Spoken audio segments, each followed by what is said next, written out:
अस्सलाम वालेकुम फ्रेंड्स, कैसे हैं आप? उम्मीद है आप सब ठीक होंगे। आज हम अपने बच्चों को बाहर लाए थे, तो अक्सर हमारे बच्चे शहरों में बंद घरों में रहते हैं, ज़्यादातर बंद होते हैं और काफ़ी ज़्यादा साफ़ सुथरे घरों में रहते हैं, जिसकी वजह से जो मिट्टी में ऐसे बैक्टीरियाज़ होते हैं जो उनके लिए बहुत ज़रूरी हैं, उससे वो इंटरेक्ट नहीं कर पाते और उनका इम्यून सिस्टम ग्रेजुअली वीक हो जाता है। और ऐसे बच्चे जो गाँव में रहते हैं और जो मिट्टी में और बाकी चीज़ों से खेलते हैं, उनका इम्यून बाइक आ सिस्टम गया। शहरों के बच्चों से काफ़ी ज़्यादा स्ट्रॉन्ग होता है। तो आज हम अपने बच्चों को लाए, तो बच्चों में एक नेचुरल टेंडेंसी होती है, एक नेचुरल सलाहियत होती है कि वो मिट्टी में खेलने की ज़िद करते हैं। तो हमारे बच्चे भी जब बाहर आते हैं, तो वो नॉर्मली मैंने देखा है कि वो मिट्टी में खेलने की बहुत ज़्यादा ज़िद करते हैं और हम उन्हें रोकते हैं। आज हमने सोचा इनको मिट्टी में खेलने देते हैं ताकि इनका इम्यून चलो सिस्टम बेहतर हो और ये मिट्टी के अंदर जो यूज़फुल बैक्टीरियाज़ हैं, जो ऐसी चीज़ें हैं, उनसे ये इंटरेक्ट करें और इनका इम्यून सिस्टम उससे फ़ाइट करके फास्ट हो,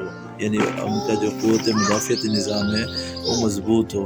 तो इनको कुछ देर हफ़्ते में 1 दफ़ा या कुछ थोड़ी सी देर मिट्टी में खेलने दें, ताहम इसमें ख़्याल ये रखें कि बच्चा मिट्टी खाए ना, और मिट्टी खाए ना, बहरहाल उसमें खेलना एक पॉजिटिव और सेहत अफ़ज़ा एक्टिविटी है। अपने बच्चों को इस सेहत अफ़ज़ा एक्टिविटी में शामिल करें, मिट्टी में उन्हें खेलने दें। ताहम ये बच्चे रेत में भी खेल रहे हैं और ये एक छोटा सा गार्डन है, उसके अंदर ये भाग रहे हैं, खेल रहे हैं, पौधों के साथ खेल रहे हैं। तो इनको नेचुरल जो एनवायरनमेंट है उसमें जाने दें और वहाँ जाके ये खेलेंगे और उससे ये सेहतमंद होंगे। इनका जो इम्यून सिस्टम है, जो इनका क़ुव्वत मुदाफ़ियती निज़ाम है, वो काफ़ी ज़्यादा बेहतर और मज़बूत होगा।